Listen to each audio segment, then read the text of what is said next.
From the Hussman School of Journalism and Media at the University of North Carolina at Chapel Hill, covering the full range of Tar Heel athletics, this is Sports Extra.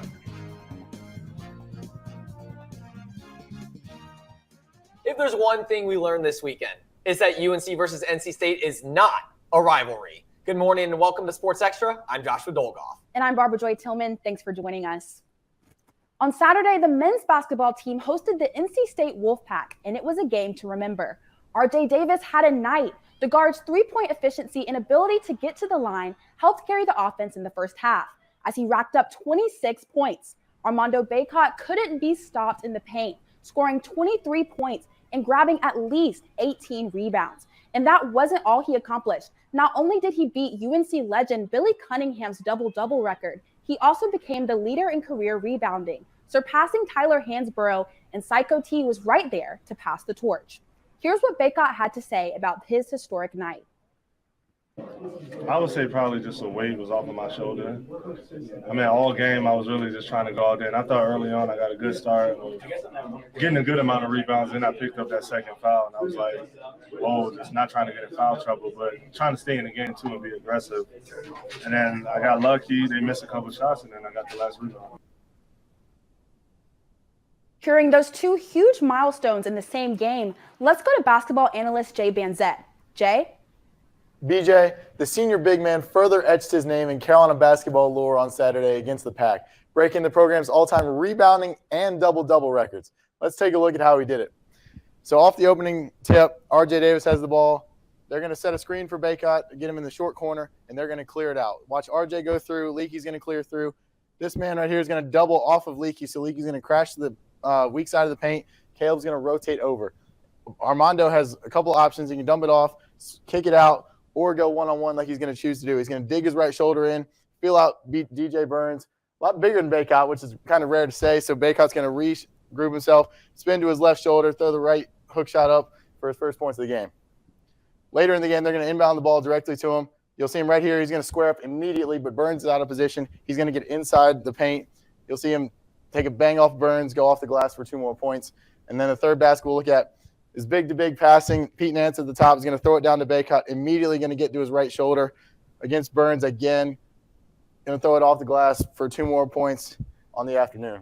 Bacot dominated in the Heel's most emotional games to date, and he'll have to continue to be a force inside as Caleb Love needs to regain his confidence in his shooting stroke after his recent slump. Carolina heads north to Syracuse tomorrow for a 9 o'clock tip-off against Jim Boeheim's Orange. BJ?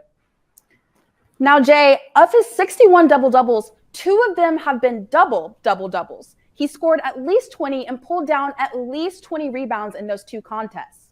Yeah, BJ, he's one of the most dominant players we've ever had in this program. He and Bryce Johnson come to mind in recent memory, and hopefully he wins ACC Player of the Year this year. He kind of got screwed out of it last year, so he can put his name in the rafters at the end of the year, and one of the best players we ever had. Thanks, Jay. The Heels had a rough start to their season, but, after winning 5 out of their last 6 games, it looks like they're about to turn the corner.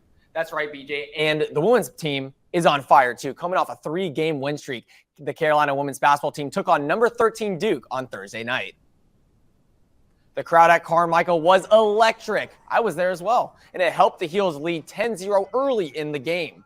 Kennedy Todd Williams had the shooter stroke all game long and would pump fake, drive, and pull up to hit a jumper.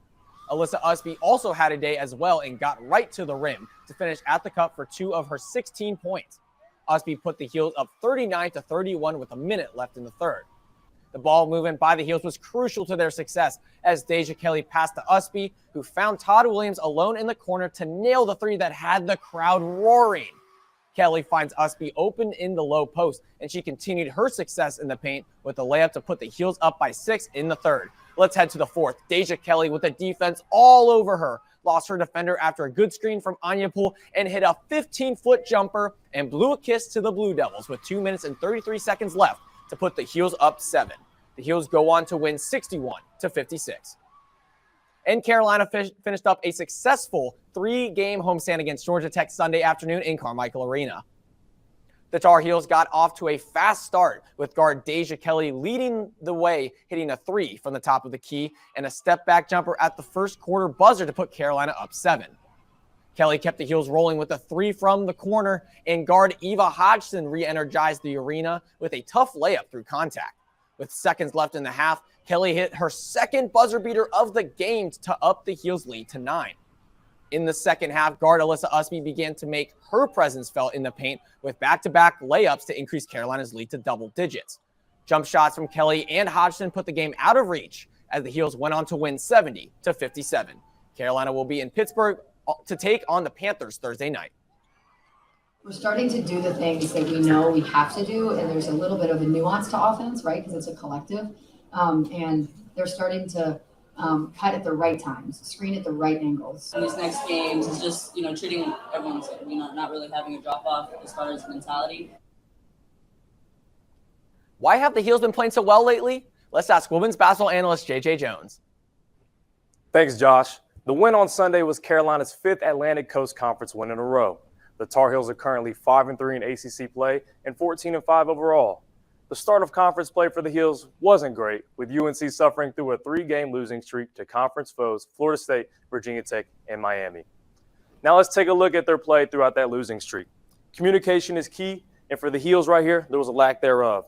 The Heels decided to double-team this FSU player, which leaves Hodgkins guarding 2 different people at the same time, which ultimately leads to FSU passing the ball around, giving a wide-open 3 for the Seminoles.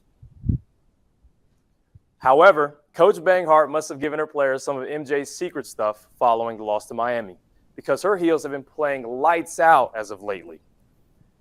Right here, we'll see Deja Kelly come off the pick and roll and find Alyssa Usby cutting back door behind this Duke defender to put up a layup at the end of the fourth quarter to put the Heels up and beat the rival Duke, or should I say little sister Blue Devils. The Lady Heels will look to continue their conference winning stretch Thursday night against Pittsburgh. Josh? Thanks, JJ.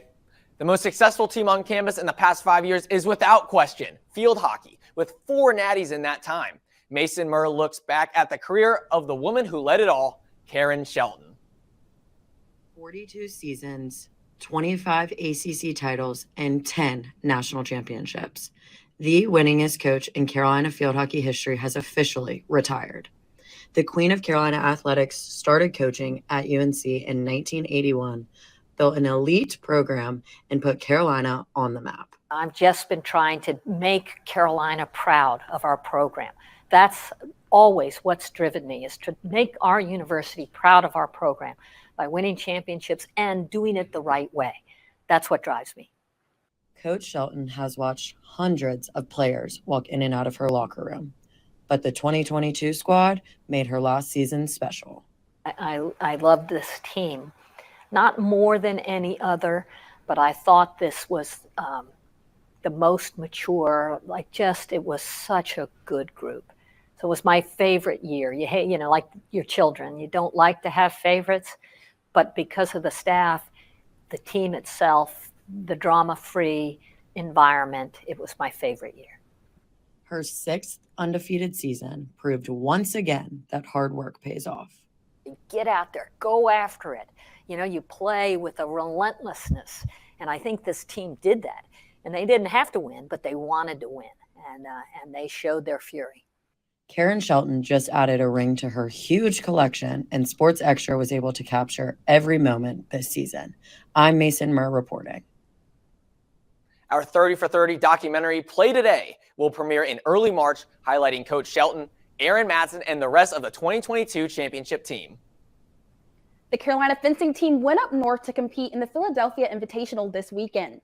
The men's team started the day by dominating in 3 of 4 rounds, beating SHU, Haverford, and Lafayette. The women's team dominated the same 3 schools, and in their 5th round matchup, shut out FDU with the score of 27-0. After a 7-0 win against Campbell to begin the indoor season, the 18th ranked men's tennis team took on North Carolina Central in the second leg of a doubleheader on Thursday. The Tar Heels quickly secured the doubles point by earning 6-0 and 6-2 victories. The Heels also dominated their singles matches, with all 6 contestants ending in straight set wins. The Eagles couldn't handle the powerful serves from the Heels all night, and the 7-0 sweep of the Eagles was capped off by this serve from Benjamin Kate, giving UNC a 2-0 start to the season. We've only been in school, 10 days. Some guys have only been back here for 10 days. So, again, we just got to keep getting better and better and better and getting more information about our team.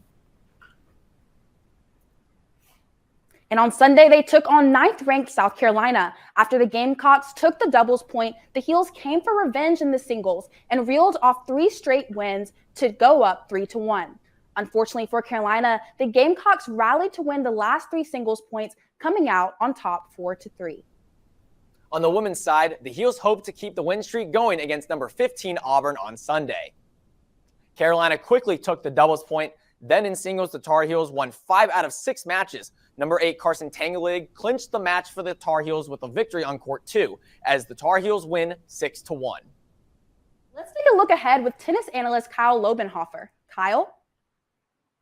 BJ, the women's tennis team is one of the most overlooked teams at UNC.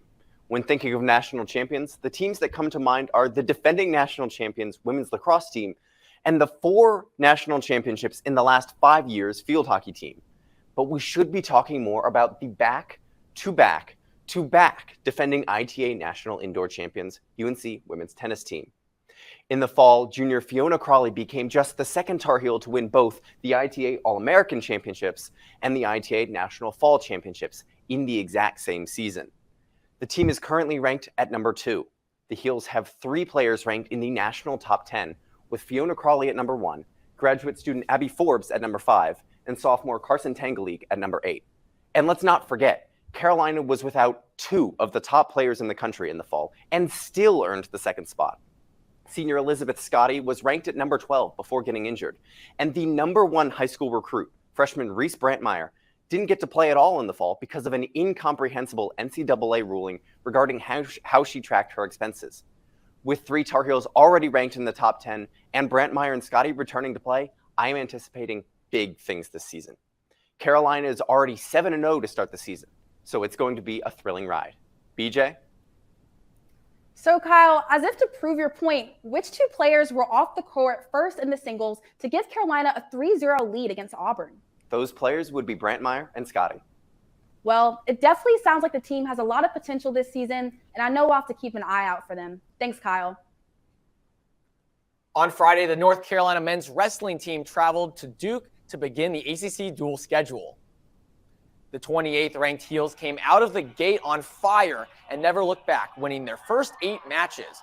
Austin O'Connor led the way for the Heels with the night's only pin, while teammates Clay Lout and Lachlan McNeil secured their victories by way of technical fall. After a slow start to the season, the Heels have now won 3 straight after dominating the Blue Devils 37-6. The UNC indoor track and field teams dominated distance events at the Hokie Invitational during the weekend. Led by Taryn Parks, the Heels took the top 3 spots in the women's mile run. Ethan Strand placed second in the men's mile, an event that saw 6 Heels in the top 12. On Saturday, Carly Hansen sped away with the women's 800-meter title. The UNC swimming and diving teams were back in action in Chapel Hill on Friday as they took on NC State and Virginia in a tri-meet. The divers came out on fire, with UNC placing first and second for both the men's and women's teams. Anton Down-Jenkins and Aranza Vasquez each shattered their personal 3-meter records in the process with huge scores. However, the swimmers didn't have the same level of success. State and Virginia dominated all of the races, with UNC's highest finish being third in the women's 200 freestyle relay. On the final day, Vasquez took first place in the women's 1-meter springboard competition. Emily Grun finished second, moving to third all-time at UNC. On the men's side of things, Alex Hart placed second and moved to 5th all-time for the Tar Heels. On Sunday afternoon, UNC recognized a nationwide sports holiday. Student athletes from a variety of women's sports came together at the Bill Coleman Practice Complex to celebrate National Girls and Women in Sports Day. Girls and boys in pre-K through 8th grade were invited to celebrate women in sports and enjoy a free mini sports clinic with UNC's female student athletes. Kids were able to take part in various fun activities, including short-sided soccer, hitting practice off a baseball tee, relay races, lacrosse and field hockey shooting practice, and even fencing games. And that looks like a lot of fun. So Joshua, now the men's and women's basketball teams have defeated State. And I think it just proves that they're not our rival. Yeah, I mean, 36-5 in the last 41 games. Sorry, State fans, Kevin Keatts is definitely not a winner against Carolina. That does it for this edition of Sports Extra. Join us on Friday for a preview of another exciting weekend in Carolina athletics.